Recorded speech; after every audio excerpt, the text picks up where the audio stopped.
Mustache.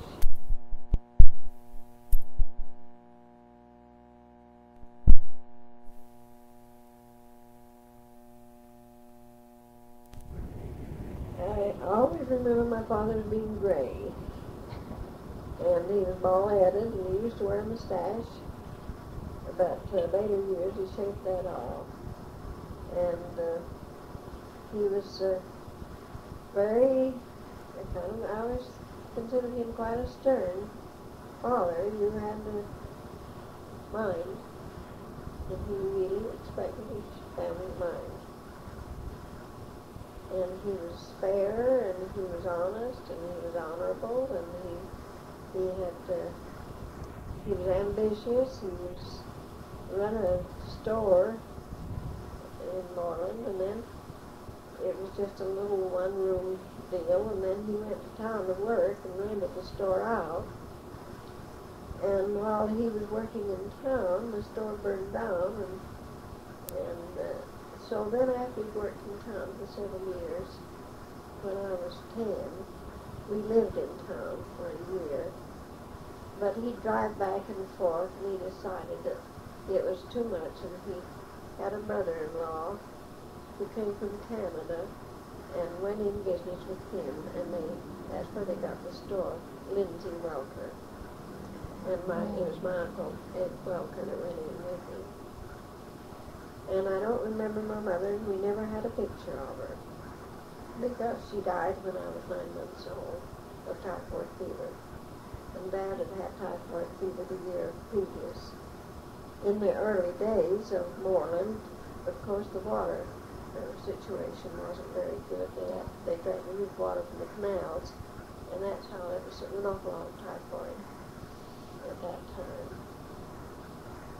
Okay, how many children were there? There were 6, 3 boys and 3 girls. Start with the oldest. The oldest was my brother Jess, and he lived to be 89 years old. And next was Sister Lola. She lived to be 88 years old, or 87, and she died at that age. Then there was Maud, who is 86 now, and Russell is 83, and Ori is 81, I guess, 81. I'll be 79 in January. Okay, can you think of any stories as families, what you did as families? I can remember as a child, we always had flowers. The girls were quite anxious to raise flowers, and I never remember a time when we didn't have a flower garden. And but in the wintertime, the winters were cold, and the houses weren't centrally heated, and I can remember they had a big box. They'd bring the house plants in and put them in it and set a lantern in there to keep the flowers from freezing at night in the wintertime. And then as a little girl, my sisters they used to fix playhouses for me, so that I always had a nice little playhouse. We had quite a few trees around there, and the Potawatomi trees, they grow quite tight, so that they get some old rugs and put for sides, and then they'd surprise me and bring play dinners in for me. And I can remember I had a time as a child, because they took time to see that I was entertained, and things. And at Christmas time, there was one Christmas I remember, the first time we had a tree. We usually just hung our stocking up, and we'd go through the stocking and find what we had. But this night, my sister had crocheted me a little blue hood. I can remember the hood that tied under the chin. And they put my things on the tree, and a neighbor lady, a friend, one of the girlfriends, Annie Christensen was her name, came by. They came from the dance. she seen the stocking hanging up there, and she put an onion in it. And I was a little disappointed that I didn't have more in the stocking than the rest of the things. And then another Christmas I especially remember, I was always up way early. I wanted a doll, and I don't really always get a doll. And of course then I go back to bed with my doll. But this morning I didn't have anything, and I was so disappointed. And my dad ran the store, and he said that Santa Claus had come by and told them for me to go to the store and pick out what I wanted. And so my brother and I, we went to the store and picked out, my brother next to me, picked out,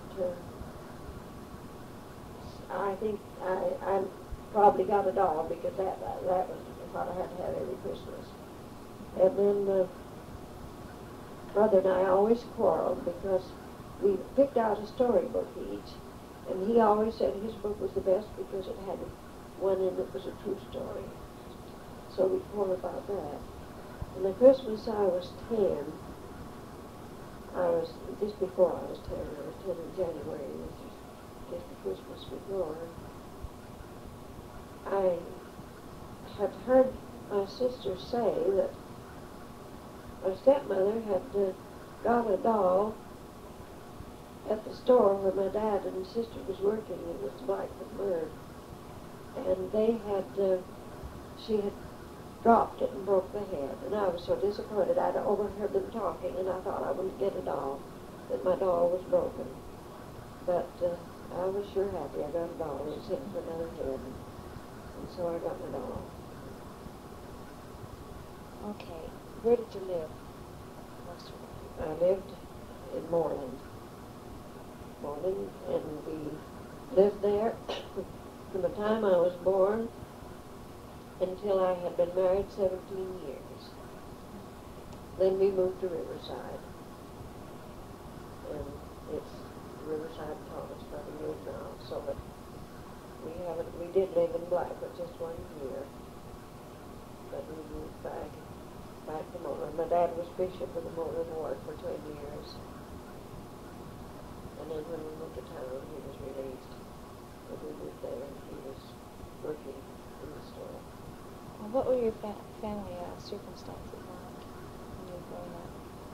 Well, we had as much as anyone else did. We didn't have... My mother, I've often thought how she would have appreciated linoleum. She had to scrub bare floors. And, of course, we had a good house. Is the makings of one. It's still there. In those days, I felt quite among the elite, more or less, because of course, we didn't have a mother at home a big share of the time, but because of the fact that Dad ran the store, we always had plenty to eat, but of course, especially after he married. When he married my stepmother, I was 8 years old. And she was a good cook and a good housekeeper, and it seemed good to come home and the house would be straight and clean. The girls did the best they could. They had to go to school and keep house and do the washing. And I remember one time when I went to school, the snow was quite deep. Well, we only lived a couple of blocks from the school, but I didn't go home for lunch. My sister said they'd bring my lunch to me. I'll never forget that lunch. Oh, it seemed wonderful. They had a white napkin and a bucket and a dish of raspberries. That's what I remember. Of course, we always had raspberries and strawberries and currants like that.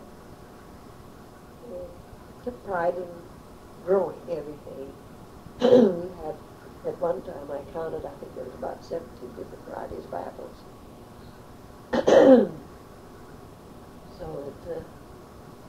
That seemed so special. It seemed because they had a white napkin, and my lunch was in it. And there was one family that the girls didn't, when they brought their lunch, sometimes it would be just baking powder biscuits with lard on. They couldn't afford butter. And of course, nowadays we use margarine, but I thought that was pretty tasteless when they had to have lard on their bread. What are some of the childhood fads that you can remember? Some of the things that were in style that time? Oh, styles? I can remember it was always a big headache Sunday morning to find enough stockings without holes in to go to church. We had a big sack of stockings. Of course, the girls didn't have time and couldn't keep everything up. My sister Maud especially she was such a hand to worry about keeping things up. She had scarlet fever and she couldn't keep them ending up, and it worried her so. And I can remember my brother, he wore knee pants and had to have long stockings, and that ordeal of going through the stocking sack on Sunday morning to find enough stockings without holes in to go around. And of course, little girls they were about the same as little girls now. And I can remember it used to worry me sometimes after my stepmother. She was a seamstress. She sewed my clothes. But if she'd make them with the belt and then they were gathered on, and I thought it made me look fat around the stomach. And I always looked the same and never got over it. Can you remember games that you used to play? We used to play Jennie, they called it. Oh, we played that by the hour. Some call it Tippy, and hopscotch, and run, sheep, run. And I can remember one time, duck on the rock. It was, you try to knock, you'd throw rocks at another rock that was on a rock, I think. It was called duck on the rock, and I threw a rock once and hit, it happened to be Larry Wheeler's mother, in the head, and I felt bad. And run, sheep, run. After, in the spring of the year, when we'd clean the raspberries out, we'd always have bonfire and roast potatoes in the bonfire and play run, sheep, run. How do you play it? I don't remember now all the details. I just remember the name of it. Something it was running, trying to catch. You see, they'd be lined up, and then there'd be so many, and you'd run, and the others would try to catch you. I think that's what it was. Can you remember the way the medical methods were? No, I just remember that Were there doctors close by, very close? when my mother had typhoid fever, the closest doctor was 150 miles away, Bear Lake. And Dr. Hooper came from Bear Lake to see her once. And then he had to come from Bear Lake and took my brother's tonsils out, my brother Russell. And my dad was bishop, and he was in church, but Dr. Hooper had come from Montpelier, and it was on a Sunday, and the boy needed his tonsils out, and so he went out of church, and he went and took his tonsils out. So that and then the doctors used to, even for quite a few years, they traveled out with their horse and buggy, and even as late as, well, it was 64 or 5 years ago when Evelyn was born. I remember the doctor would come out, and then they'd stay. They'd drive their horse and buggy out and stay until we had her baby.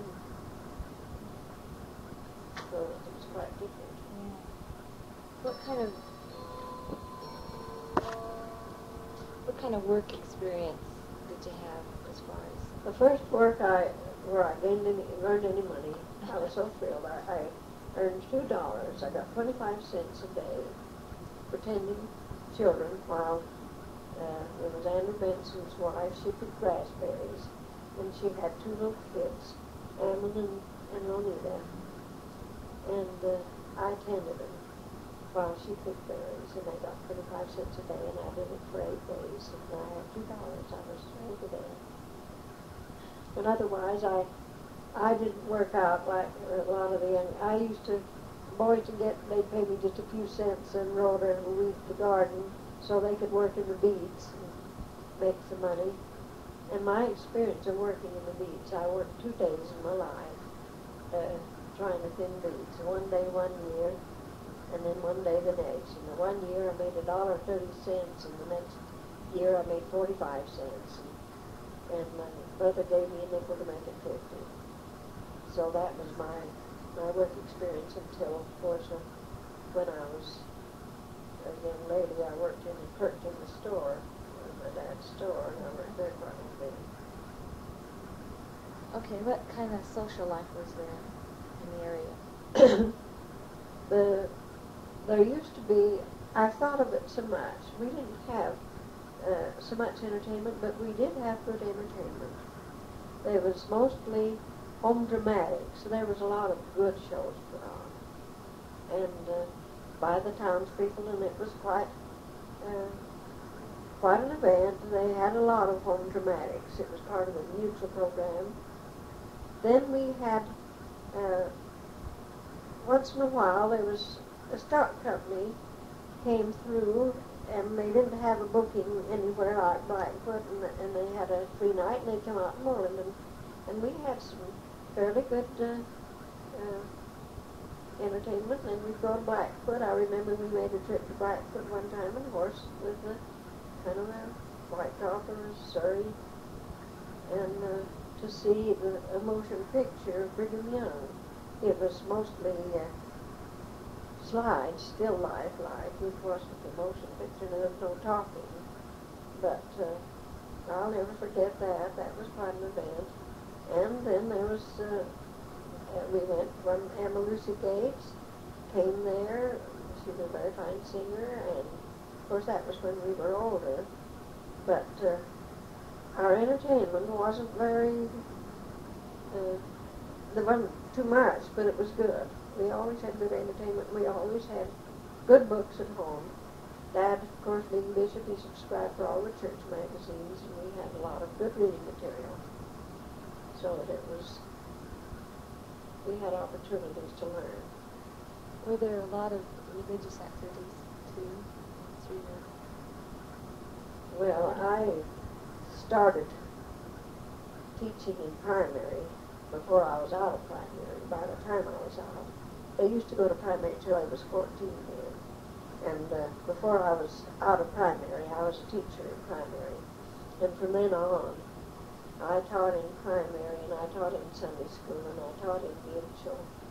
And I was in the mutual presidency, and I was chorister in the different organizations, and all the church jobs except secretary I think I've had. And I haven't been the priesthood. Not in the priesthood classes. What kind of hobbies did you have?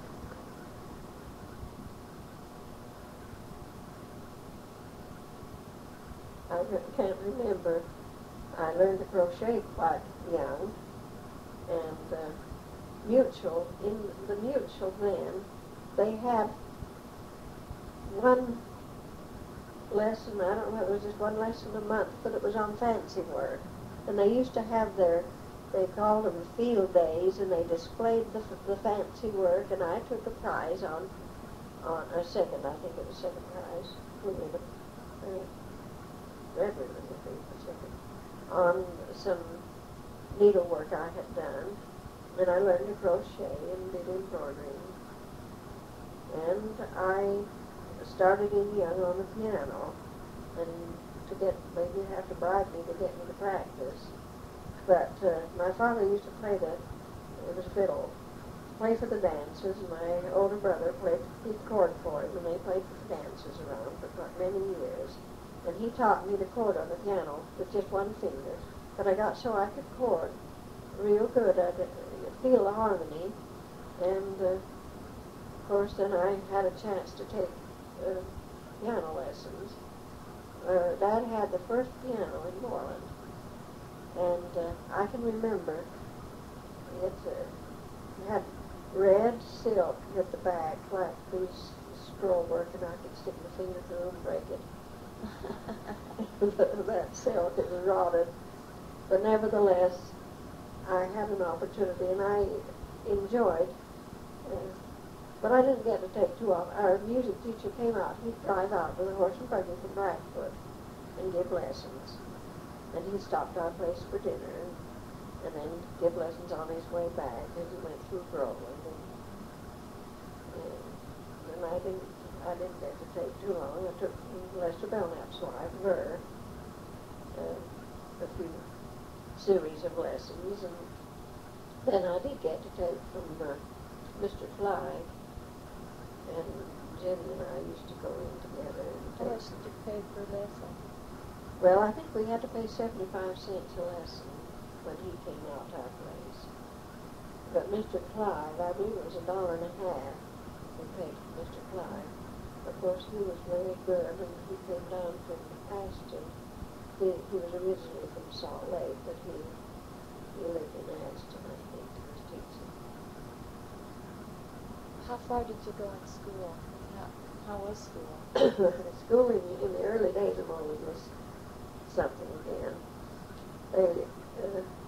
Some of the teachers I'd hardly got out of the 8th grade themselves. And they didn't have some of the early grades. I believe I was in the 1st grade for I don't know how many years, because I didn't have anyone to stay with at home, and they'd take me to school, and I'd go in the 1st grade, and then I'd stay home. There was part of the time, I know my brothers weren't going to school, and they were, one was 3 years older and the other 5. So our schooling, we had one room. And I remember one day, I went over there with my brother and my cousin, and I had some Horehound candy, and they'd taken away from me, and I went over to tell my sisters. But the schooling was very meager, and I went and graduated from the 8th grade, and they didn't have any high school at all here. And, of course, we never could afford to go away. But they started it was when they had a Moreland school first. The school where they tore down was built. Mr. Bartlett was a teacher, and he taught. I started there in the 7th grade, I think, and then he started the 9th grade. But that class didn't finish the school year. So after we graduated from high school, it was Leslie and Albert Clark, Lurleen England Wheeler, Larry's mother, and I, the 4 of us. We were the nucleus of the high school. We were the only 4 that went through the 9th grade. And then I couldn't afford, they didn't have any other in 10th grade, to send me away to school. So I went back and got Brother Bartlett, too. He was a teacher, and he tutored me. I would recite after school to him, and I took 3 credits. Then I worked at the courthouse, so I was an extra, and I was out of school. I think I was out of here, and then I got a chance to go to Logan, to the BYC, and there I registered as a 3rd year, and of course I finished, and I had taken quite a few extra credits, so that I had, I think, the equivalent of a high school education. Then since I married, I've taken, several literature courses, and a course in humanity, and an organ course, and a Book of Mormon course that I've got credit for, college credit, so that I have some college credit, but it's hit and miss. Okay, tell me about your dating and courtship with Grandma. Well, when I was 8 years old, nearly 9, my father married Nettie Anderson, And she had a sister who had married Joseph Williams, and they lived down at Taylorsville. And they came to Idaho because he had the sheep east of Idaho, up in the hills in east of Blackfoot.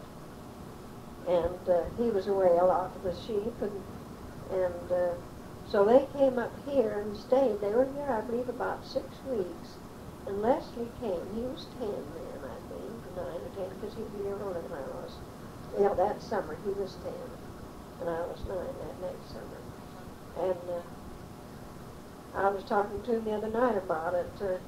How come he fell in love with me? And he said, well, he said, when he was 10 years old and I was up here barefooted, you'd see the mud coming through my toes. After he went home, he said he wondered if he'd grow up and marry me. And, of course, being as we were closely associated in the family, then they did move up here when he was 15.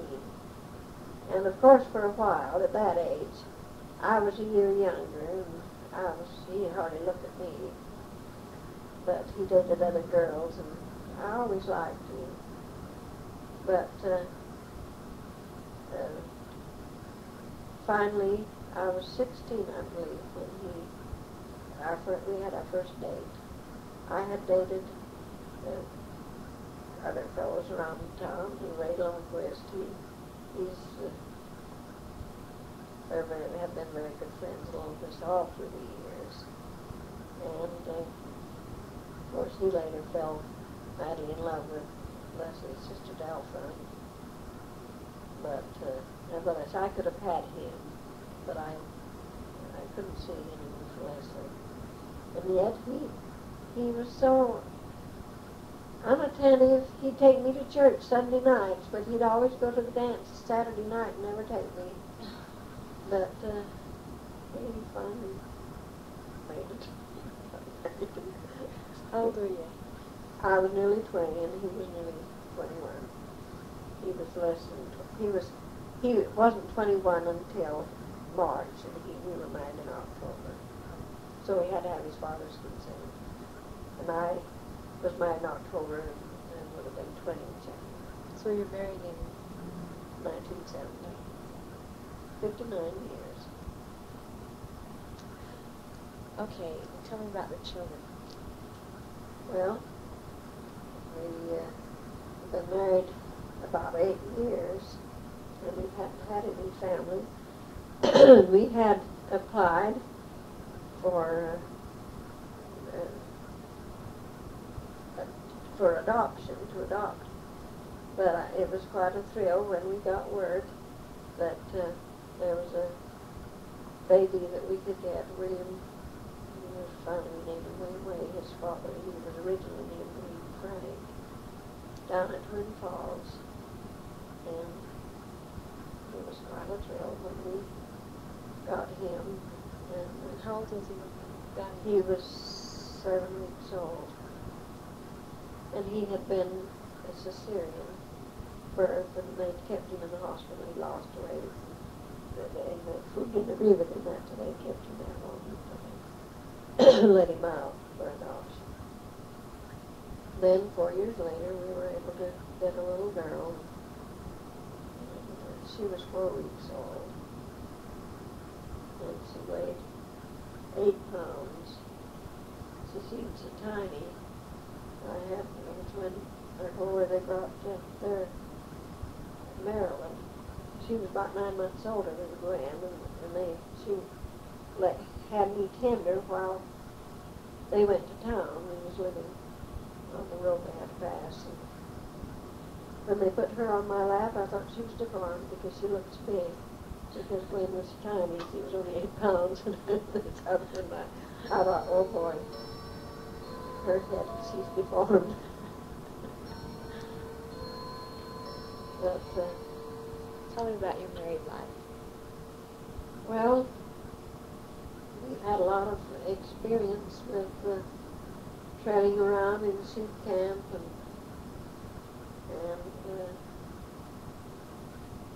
when we were first married, Leslie's father said whatever you do, live together. He had he'd been running sheep, but of course his wife stayed home. She had a family and she couldn't go out with him. And but he spent so many months of his life in the sheep camp, and she was home raising the family. So that was the advice he gave us, and so I started with him. I trailed with him and going with the sheep, and of course we didn't, for the first few years, have any children to worry about, but after we did, we took the kids and go up all summer up on the forest and stay. And then, of course, when they were old enough to go to school, I had to stay home, but we have spent our time together. We haven't,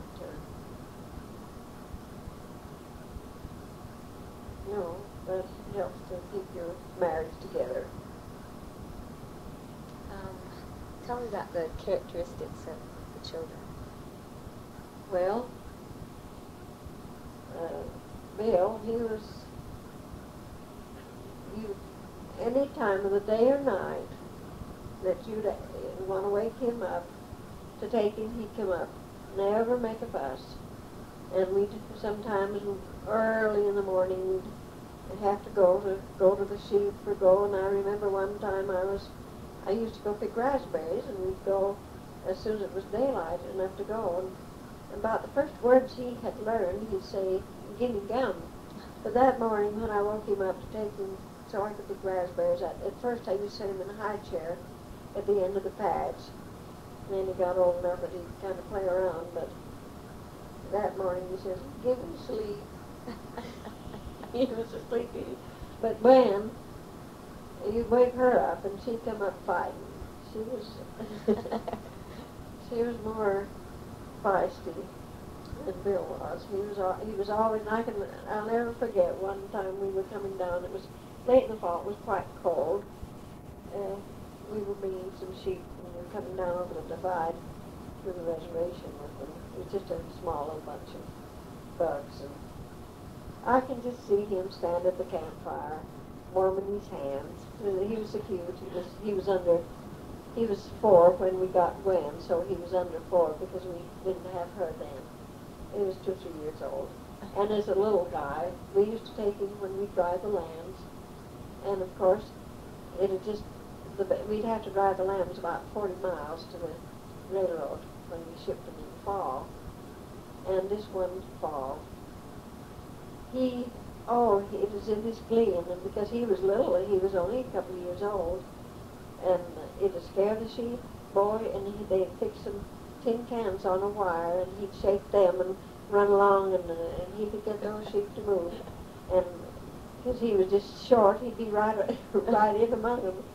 And I remember one time we had a herder that he was with him, and he was afraid I was going to pick him up. I came along in the car. We didn't take the camp along with us. We just took the car with it and make a campfire and fix our food. And he was afraid I was going to pick him up and take him. And he kicked that herder on the feet to get him to move, to get away before I got to him. Here I'd make him get in the car. But he was always we never had any problems with him. He was, he'd always come in, but if he'd been out to a dance or anything, he never did spend too much time dancing, but he'd always come in and sit on the bed and talk to us after he came home. How about at Gwen? Well, there's one thing. Of course, I worried. I'll never forget one night she was out a little late, and naturally I stood up and waited till she came home, and she didn't come home. And Leslie could sleep, and I didn't see how in the world he could sleep, and she hadn't come home yet. And so I get after if she was a little late until she got so she always called me. If she was going to be a little later than I expected, she'd always call and let me know where she was. And there was one night they'd had a party after the dance, it was girls' choice. The girls had the date, made the date. Oh, it was cold, and they went to Marilyn Ellis's to eat, I think, after. And their cars froze up, and oh, it was cold. And she called out and told us about it, and that she would be late. And so then I went to bed, and she said she'd sure been mad if I just sit up and waited for her after she'd called. And but he got their car started, but it made him quite late because they'd gone there for supper after the dance. And she did always, while she was more to go out and go to the dances, but she was good to always let me know. And she, of course, I was interested in who she went with, and she was later than I thought she should be one night, and I told her she couldn't go again, or told this fellow, and boy, he'd come and apologized for keeping her a little late. It was Doug Waring. Oh. Well, did she know Uncle Larry before? She knew him. She didn't know him. When we were asked her who she'd gone out with, who she was with, oh, you don't know him. He's Larry Wheeler. They live up there in Blackfoot. We'd gone to school with her, with his father and mother all the time. And so she was quite surprised when we could tell her all about it. What kind of sports were there? Ball games. Baseball. That was, they had a Saturday afternoon off, and boy, was there, they didn't have basketball then, or football. Of course, Is that what Daddy did then?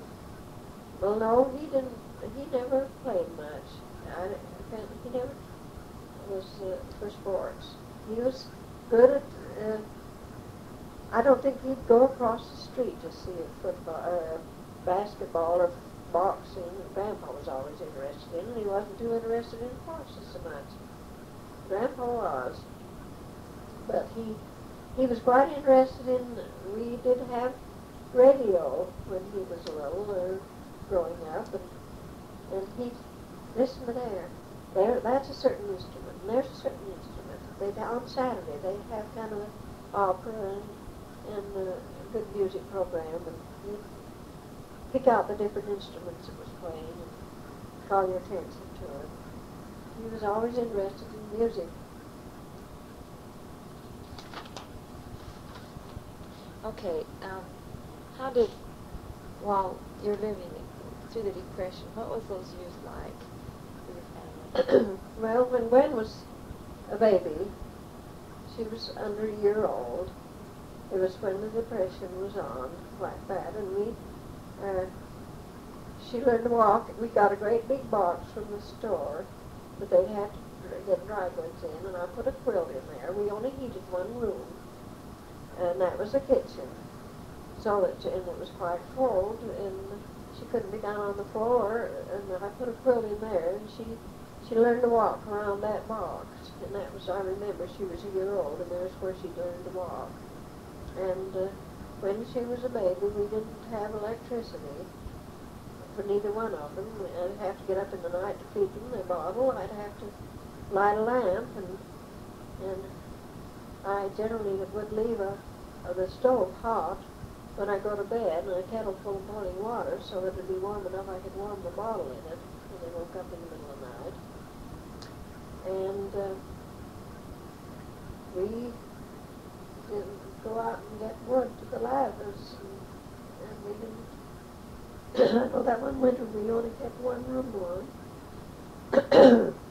but we got by. Everybody else was in the same circumstances. We didn't have very much, and neither did anyone else.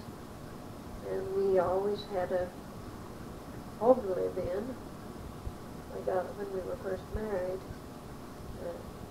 Dad, they bought a ranch. They moved so they could land the sheep out there. It was better to land the sheep because the ground wasn't so flat and muddy.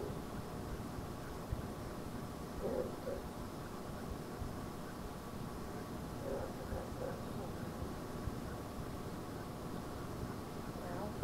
But it was easier in your ranch to be out there?